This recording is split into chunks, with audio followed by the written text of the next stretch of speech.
저희가 어저께까지 에스더 성경이 마쳤고요. 이제 오늘부터는 큐티가 빌립보서입니다. 빌립보서 1장 1절에서 11절까지의 말씀입니다. 그리스도 예수의 종 바울과 디모데는 그리스도 예수 안에서 빌립보에 사는 모든 성도와 또한 감독들과 집사들에게 편지하노니 하나님 우리 아버지와 주 예수 그리스도로부터 은혜와 평강이 너희에게 있을지어다. 내가 너희를 생각할 때마다 나의 하나님께 감사하며 간구할 때마다 너희 무리를 위하여 기쁨으로 항상 간구함은 너희가 첫날부터 이제까지 복음을 위한 일에 참여하고 있기 때문이라. 너희 안에서 착한 일을 마치신 이가 그리스도 예수의 날까지 이루실 줄을 우리는 확신하노라. 내가 너희 무리를 위하여 이와 같이 생각하는 것이 마땅하니 이는 너희가 내 마음에 있음이며 나의 매임과 복음을 변명함과 확정함에 너희가 다 나와 함께 은혜에 참여한 자가 됨이라. 내가 예수 그리스도의 심장으로 너희 무리를 얼마나 사모하는지 하나님이 내 증인이시니라. 내가 기도하노라. 너희 사랑을 지식과 모든 총명으로 점점 더 풍성하게 하사 너희로 지극히 선한 것을 분별하며 또 진실하여 허물 없이 그리스도의 날까지 이르고 예수 그리스도로 말미암아 의의 열매가 가득하여 하나님의 영광과 찬송이 되기를 원하노라. 아멘. 빌립보 성경은 사도 바울이 선교여행, 특별히 2차 선교여행 때 사도 바울이 직접 세운 교회가 빌립보 교회입니다. 그러니까 빌립보 교회를 향한 이 바울의 애착과 사랑은 매우 남달랐습니다. 근데 한 가지 우리가 이 빌립보 이 교회가 있는 이 지역은 당시 바울이 이 개척할 당시에 빌립보 지역은 로마라는 나라의 식민지 지배권 아래에 있었던 영토였어요. 그래서 이제 나중에 보면 이 빌립보라는 지역에 이 로마 황제들, 퇴임한 황제들이나 이런 사람들이 이 빌립보에 가서 거주하고 이렇게 뭐 휴양도 하고 그랬던 지역이 바로 빌립보였습니다. 이 빌립보에서 이 바울이 이제 개척을 하면서 여러분들이 잘 아는 이제 사도행전의 이 빌립보 교회 이야기가 나올 때 잘 아는 이야기는 이제 루디아라고 하는 자주색 옷감 장사 루디아가 이제 개종을 하는 사건, 그리고 이제 빌립보 교회 하면 떠오르는 게 이제 빌립보 감옥에 갇혔을 때 이제 문이 열리는 장면, 그게 다 이제 이 빌립보 교회와 관련된 매우 중요한 이 사건입니다. 그런데 여러분, 이 빌립보 성경은 이제 별명이 있어요. 그게 기쁨의 편지라는 별명을 갖고 있는데 왜 그러냐면 이 빌립보 성경 안에는 기쁘다 또는 감사하다 또는 사랑한다 이런 표현들, 특별히 이 기쁨이라는 단어가 매우 많이 등장하는 성경 중에 하나입니다. 이 빌립보 성경 속에는 바울이 이 빌립보 교회를 얼마나 애틋하고 얼마나 사랑하는지를 볼 수 있는데, 바울이 자기가 교회를 개척해서도 그렇지만 개척 이후에 이 빌립보 성도들이 바울이 이 복음 사역을 하는 과정에 빌립보 성도들이 구제 헌금을 모아서 바울에게 전달할 정도로 매우 끈끈한 관계가 빌립보 교회와 바울의 관계였습니다. 그러니까 매우 밀접한 교회예요. 매우 밀접한 교회고 바울이 이 사람들을 잊을 수가 없는 교회입니다. 그래서 오늘 성경에 보면 내가 너희를 생각할 때마다라는 말을 반복합니다. 생각할 때마다. 여러분, 생각은 어떠세요? 내가 생각한다라는 건 맨날 생각할 수는 없잖아요, 여러분. 생각이 날 때도 있고 생각이 안 날 때도 있잖아요, 사람이라는 게. 그러니까 바울도 마찬가지인데, 바울은 생각이 날 때마다 이 빌립보 교회를 생각할 때마다 뭐라고 말하냐면 감사했대요. 그리고 너희들을 위해서 하나님 앞에 기도하고 있다라고 말하는 거예요. 그러니까 목회자 한 사람과 교회, 성도와의 관계에 있어서 바울이 매우 이 모범적인 모습을 보여주는데, 목회자가 교회를 생각하면 감사가 떠오르고 목회자가 성도를 생각하면 기도를 할 수밖에 없는 관계가 된 거죠. 그러니까 얼마나 이 두 관계가 밀접하고 사랑스러운지 그게 여실히 드러나는 장면이거든요. 여러분, 교회와 목회자의 관계가 바울이 어쩌면 정답을 알려준 거예요. 목회자는 교회를 생각할 때마다 감사가 나와야 되는 거죠. 제가 우리 교회를 생각할 때마다 감사가 있어야 되는 거예요. 바울처럼. 제가 여러분을 생각할 때마다 눈을 감으면 우리 성도들의 누구누구 이름, 누구누구의 상황, 그걸 알고 내가 기도하는 거. 그게 목회자의 모습인 거예요. 그러니까 여러분들도 마찬가지죠. 여러분들도 교회를 생각할 때 감사해야 되는 거죠. 그러니까 감사가 자연스러운 거죠. 그리고 여러분들이 우리 목사님을 생각할 때도 기도가 나오는 거죠. 하나님, 우리 목사님 이러이러한 것들 함께 해주세요. 기도가 나오는 거죠. 그러니까 바울과 이 빌립보 교회의 관계 속에서 바울이 내가 너희를 생각할 때마다 감사하고 기도하는 이 모습이 이 교회 공동체와 목회자와의 관계가 얼마나 좋았는지를 알려주는 거예요. 여러분, 저는 바라기는 저도 여러분을 생각하고 여러분들도 저를 생각하십시오. 그때마다 감사가 있어야 합니다. 그리고 그때마다 기도가 있어야 돼요. 여러분, 근데 이런 데 있죠. 교회만 생각하면 골치 아파. 교회만 생각하면 가기 싫어. 교회만 생각하면 답답해. 교회만 생각하면 뭔가 비전이 안 보여. 이러면 힘든 거예요. 목사도 힘들고 성도들도 힘들고. 근데 뭔가가 이제 세상적으로 말하는 이렇게 승승장구해서가 아니라 그냥 우리 교회만 생각하면 감사한 게 있는 거죠. 그냥 우리 목사님, 우리 성도들만 생각하면 그냥 기도가 나오는 거죠. 그냥 건강한 거예요, 여러분. 뭘 바래서가 아닌 거잖아요. 뭐를 성과를 얻어서 감사하고 기도가 나오는 게 아니라 뭔가 목적 달성을 위해서 얻어서가 아니라 그냥 우리 교회 생각하고 우리 목사님 생각하고 우리 집사님, 우리 권사님 생각하면 그냥 감사하고 그냥 기도해주고 싶고 기도해야 될 것 같고, 그게 교회와 목회자와의 관계라는 거예요. 근데 오늘 바울이요, 왜 그렇게 생각날 때마다 감사하고 기도해야 되는 이유를 분명히 밝혀주거든요. 여러분 몇 절 보시냐면 4절 보세요. 4절 다음부터 4절부터 보시면, 자, 간구할 때마다 너희 무리를 위하여 기쁨으로 항상 간구한대. 그렇게 기도를 한대요. 근데 이유가 나와요. 너희가 첫날 교회 개척 때부터, 교회 개척 첫날부터 이제까지, 지금까지 복음을 위한 일에 참여하고 있기 때문이라는 거예요. 복음을 위한 일에 참여했어요. 두 번째 어디 보시냐면 7절 보세요, 여러분. 7절에 또 이렇게 말합니다. 바울이, 내가 너희 무리를 위하여 이와 같이 생각하는 것이 마땅하니 이는 너희가 내 마음에 있고 나의 메인과 복음을 변명함과 확정함에 너희가 다 나와 함께, 여기 답이 나오죠. 은혜에 참여한 자가 된다라고 말하죠. 그러니까 두 가지의 참여를 말하는 거예요. 하나는 교회 개척 때부터 사역에 동참한 거예요. 교회가 세워질 때부터 너희가 사역에 동참한 것 때문에 너희를 생각하면 감사할 수밖에 없고 너희를 생각하면 기도할 수밖에 없다라고 바울이 말하는 거예요. 그리고 두 번째 무슨 말을 해요? 은혜를 참여했다라고, 은혜를 나눌 수밖에 없었던 서로와의 관계인 거죠. 은혜를 알고 어떤 은혜를 누렸는지, 어떤 은혜를 체험했는지를 바울도 성도들도 알다 보니 바울이 생각날 때마다 기쁨과 감사로 기도할 수밖에 없는 거예요. 그러니까 지금 바울이라는 사람이 빌립보 교회를 생각하면서 기도해주고 기뻐하는 이유는 두 가지예요. 이들이 참여했기 때문에 그래요. 하나는 복음을 전하는, 즉 사역에 동참한 사람들이에요.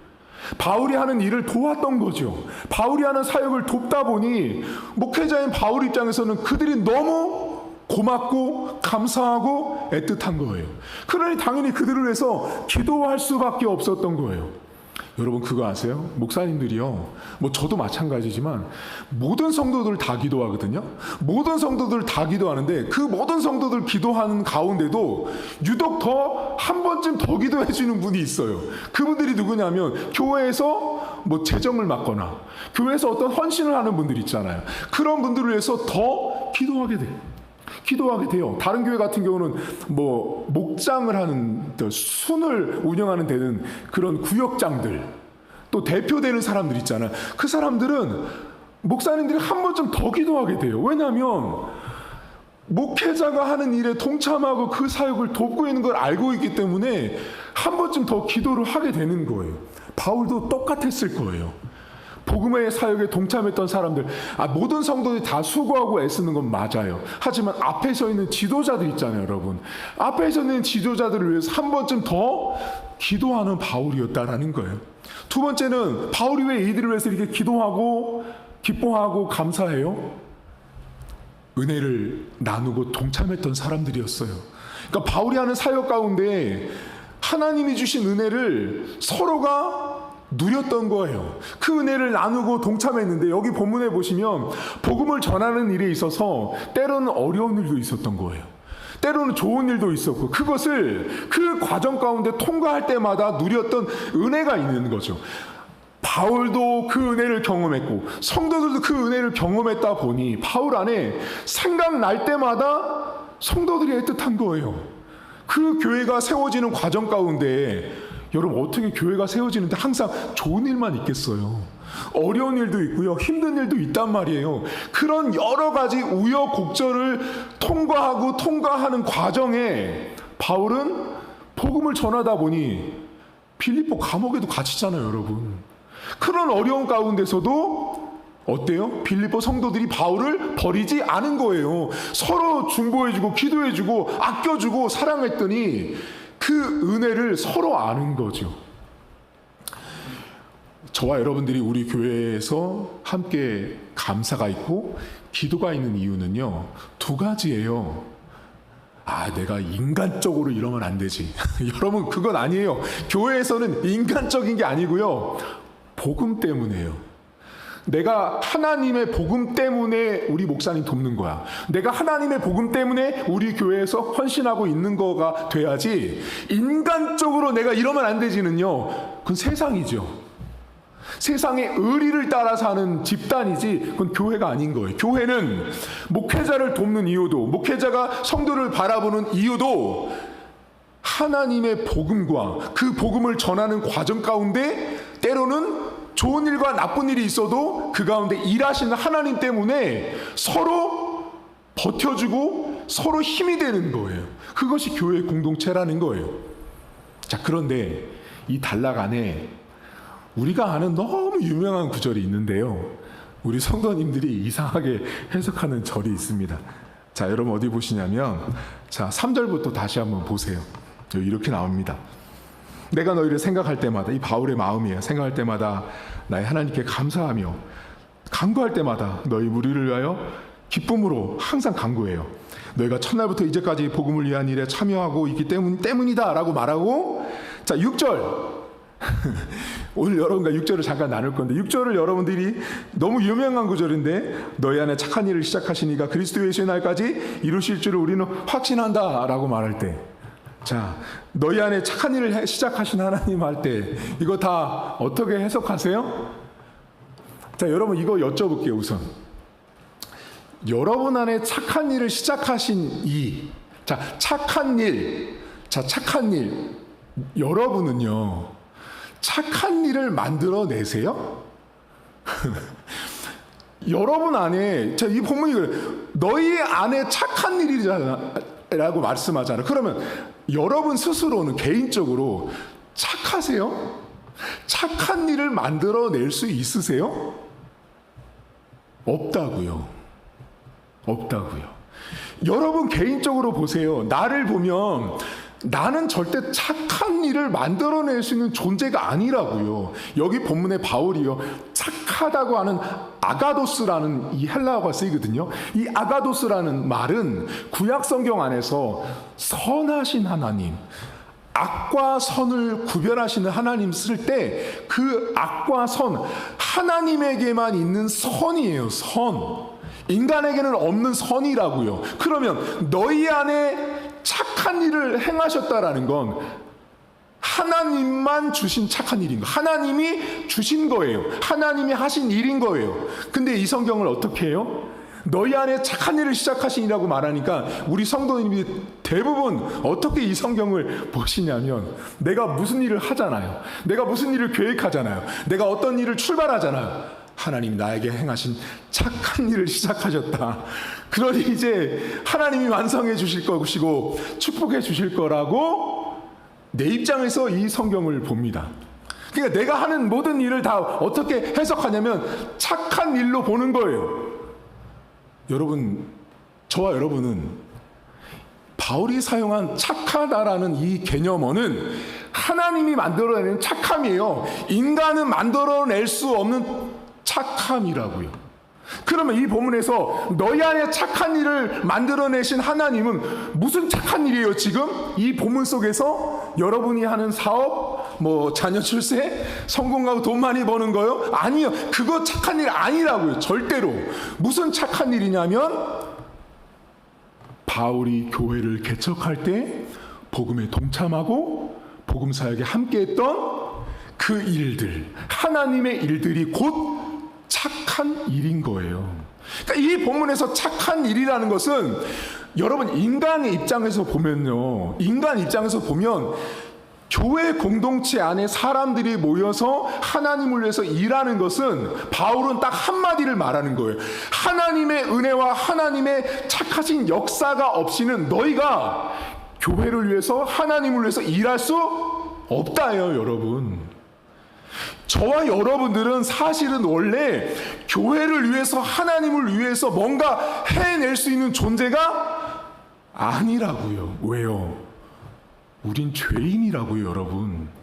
죄인 안에는 정말 죄송하지만 착한 것이 단 1도 없다고요. 따라서 저와 여러분들이 착한 일을 만들어낸 것이 없다고요. 오직 하나님께서 하신 일, 그 착한 일에 우리가 믿음으로 반응하고 복음을 영접한 나머지 바울처럼 복음을 받아들이고 교회 사역에 동참하고 은혜를 나누는 존재가 되었을 뿐이지, 저와 여러분들은 내가 하는 어떤 일에는 착할 수 없다라는 걸 아셔야 돼요. 내가 하는 어떤 일에는 착함이 존재할 수 없다. 따라서 이 본문에 너희 안에 착한 일을 행하신 하나님, 이건 여러분들이 계획하는 어떤 멋들어진 일이나 어떤 계획 안에 다 갖다 붙여서 쓰는 말이 절대 아닌 구절이에요. 이 본문 속에서 너희 안에 착한 일은 뭐예요? 하나님의 일을 하게 하신 거예요. 바울을 통해서, 빌립보 교회를 통해서, 빌립보 교회 성도들을 통해서 하나님의 일을 하게 한 것, 그것이 하나님의 착한 일이에요. 그것을 하나님이 하시는 것이지 인간이 착한 일을 만들어낼 수 없다라는 것입니다. 여러분, 오늘도 우리 성도님들 교회에서 생활하시잖아요. 신앙생활 하시잖아요. 내가 착해서 신앙생활하는 게 아닙니다. 여러분, 교회 안에서 이렇게 성도들을 만나면 이런 분들이 있어요. 저한테 와서, 목사님, 저 사람은 장로감이에요. 권사감이고 집사감이고 저 사람 뭔가를 할 사람이에요. 제가 여쭤, 왜요? 착해요. 저 사람 착해요. 말도 잘 듣고 순종도 잘하고 이렇게 어긋나는 것도 없이 착해요. 근데 문제가 있어요. 복음을 믿지 않아요. 그분은 하나님과 관련 없는 거예요. 교회를 많이 다녔어도 착한 것은 세상 사람도, 교회 다니는 사람도 더 착한 사람들 산더미처럼 많아요, 여러분. 도덕, 윤리, 법으로 해코지 못할 만큼의 높은 수준에 도달하는 사람들이 많다고요. 오늘 바울은 우리에게 너희 안에 착한 일을 행하신 하나님은 복음과 관련된 일을 말하고 있음을 잊지 마십시오. 오늘 두 가지. 하나는 저와 여러분들이요, 서로 생각하실 때, 서로 감사하실 때, 서로 기뻐하실 때, 그렇게 하나님께서 우리에게 주셨던 그 은혜들, 그 하나님이 하신 일 때문에 서로가 생각나고 서로를 위해서 기도해주고 서로를 위해서 감사하는 그런 우리 교회 공동체가 되셔야 합니다. 그리고 두 번째로 여러분 안에 일어나는 마음의 일들이 다 착한 일을 행하신 하나님이라고 오석 내 멋대로 해석하지 마세요. 내가 하는 일과 복음의 일은 분명히 다르다는 걸 아셔야 돼요. 바울은 철저하게 명확히 구분하는 거예요. 너희 안에 착한 일이라는 것은 복음을 위한 헌신, 복음을 위한 죽음, 복음을 위한 희생을 말하는 것이지, 내가 하고 싶은 일을 원하는 것이 잘 되어 가니까 이렇게 말합니다. 목사님, 역시 착한 일을 시작하신 하나님께서 내 일이 잘 되도록 하고 있습니다. 그분 성경 전혀 모르시는 거예요. 착한 일이라 함은 하나님이 주신 일입니다. 우리 교회가 세워진 것은 뒤집으면 착한 일을 시작하신 하나님이 계신 거예요. 내가 신앙생활을 하고 있는 것은 착한 일을 행하신 하나님 때문에 내가 오늘도 신자로 예수 그리스도를 아버지로 모시고 사는 존재가 되었다라는 것입니다. 오늘 하루도 내 안에 착한 일을 시작하신 하나님을 보실 때 일을 보시지 말고요, 내가 복음을 믿는 자가 된 것을 보셔야 하는 거예요. 내가 복음을 믿는 자가 되어서 교회 일을 하고 있고 예배를 드리고 있고 예수님의 이름으로 기도합니다를 하고 있는 그 자체가 내 안에 착한 일을 하신 하나님 아버지인 거예요. 여러분의 일을 갖다 놓고 다 착한 일이다? 아니요. 인간은 절대 착하지 않습니다. 그리고 인간의 착함으로 복음 위에 서려고 하지 마십시오. 아무리 인간이 착하고 해도 복음 위에 설 수 없다는 걸 기억하시고 오직 복음을 믿고 따라가고 순종하고, 복음 때문에 때로는 좋은 일과 나쁜 일이 있어도 그 가운데 이 일 역시 하나님의 착한 일, 하나님의 역사 아래 있다라는 그 믿음으로 오늘 하루를 살아갈 수 있기를 주님의 이름으로 축복합니다. 하나님 아버지, 사람들이 늘 항상 성경을 볼 때마다 자기 입장에서 성경을 해석하는 사람들이 많습니다. 너희 안에 착한 일을 시작하신 하나님이라고 말하니 너희 안에 일어난 모든 생각과 결정과 판단은 다 하나님의 착한 일이라고 생각하지만, 오늘 빌립보서 1장 안에는 내 개인적인 일과는 전혀 상관이 없습니다. 사실 단일도 내가 지금 준비하는 것과는 전혀 상관없는 하나님의 착한 일, 즉 복음과 관련된 것입니다. 교회와 관련된 것입니다. 성도와 관련된 것입니다. 하나님, 오늘도 우리 안에 착한 일을 행하신 하나님은 복음을 위해서 우리에게 일하셨고, 복음 때문에 내가 예수 그리스도를 믿고 복음 때문에 내가 하나님을 아버지로 고백하는 존재로 우리를 만들어 주셨음을 우리 성도들이 바라보길 원합니다. 하나님, 사람들 안에는 생각이 많습니다. 이런 생각 저런 생각, 이런 마음의 계획들이 많이 들지만 그것이 전부 다 너희 안에 행하신 착한 하나님이 아닐 수 있다라는 걸 명심하길 원합니다. 내가 일어나는 내 안에 들은 모든 생각들이 전부 다 하나님의 착한 일이라고 말하지 않습니다. 성경은 오직 너희 안에 행하시는 그 착하신 하나님은 오직 복음입니다. 예수 그리스도의 복음을 전하는 일, 그 일과 관련된 것만이 착한 일인 것입니다. 다른 그 무엇은 결코 착할 수 없는 것입니다. 하나님, 오늘도 사랑하는 성도들, 복음 때문에 내가 오늘도 그 복음이신 하나님의 착한 일을 내 인생 가운데 허락해 주셨기 때문에 내가 예수 믿는 그 착한 일을 누리고 살고 있는 것입니다. 그 착한 일을 행하신 하나님 때문에 오늘도 우리 교회가 세워진 것입니다. 그 착한 일을 행하신 하나님 때문에 내가 예수 믿는 가정에 우리 자녀들이 존재하고 있음을 고백하는 하루가 되게 하시고, 오늘도 내 안에 일어나는 수많은 감정과 느낌과 태도들은 결코 하나님의 복음과 명확히 구별하며 살아가는 하루가 될 수 있도록 도와주시고, 오늘도 복음 때문에 착한 일을 행하시고 계시는 그 하나님 아버지의 은혜가 우리 성도들 안에 풍성할 수 있도록 은혜를 베풀어 주옵소서. 감사드리며 예수님의 이름으로 기도하옵나이다. 아멘. 하늘에 계신 우리 아버지, 아버지의 이름을 거룩하게 하시며 아버지의 나라가 오게 하시며 아버지의 뜻이 하늘에서와 같이 땅에서도 이루어지게 하소서. 오늘 우리에게 일용할 양식을 주시고 우리가 우리에게 잘못한 사람을 용서하여 준 것 같이 우리 죄를 용서하여 주시고 우리를 시험에 받지 않게 하시고 악에서 구하소서. 나라와 권능과 영광이 영원히 아버지의 것입니다. 아멘.